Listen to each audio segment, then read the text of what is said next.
Every American should know about Seneca Falls, New York. That to me is one of the greatest places in our country because it was the birthplace of the struggle for American women to win the right to vote.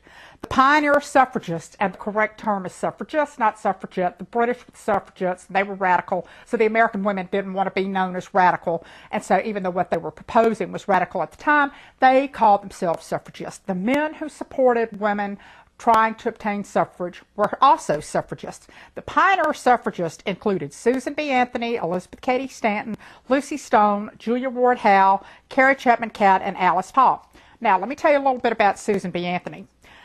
She actually was not at the Seneca Falls Convention in 1848, which was the first women's rights convention, and some of you may have seen the quarter. I thought this was really cool. A friend of mine gave me this carved out quarter of Susan B., and I always wear my Susan B. Anthony necklace, and her birthday is February 15th every year, so we raise a glass. Here's another women's suffrage coin. All of these commemorative, this memorabilia, you can actually find more of it now than you could back in the 80s. Here was another stamp that was 100 years of progress from 1848 to 1948.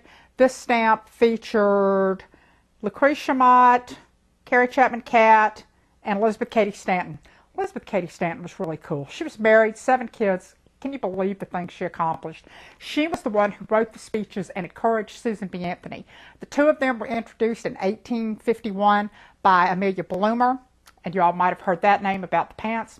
Anyway, Amelia Bloomer introduced the two of them. They became great friends, and Susan B. was able to go out on the trail and advocate for women's suffrage. She also advocated for abolition of slavery. She was discriminated against as a school teacher when she was not paid the same as a man, and so that really ticked her off. And that's when she discovered that she wanted to fight for women's rights. So she joined forces with Elizabeth Cady Stanton in Seneca Falls, and I urge everyone, if you were ever in that area, go see Seneca Falls. It is Mecca. For more information, go to www.theperfect36.com.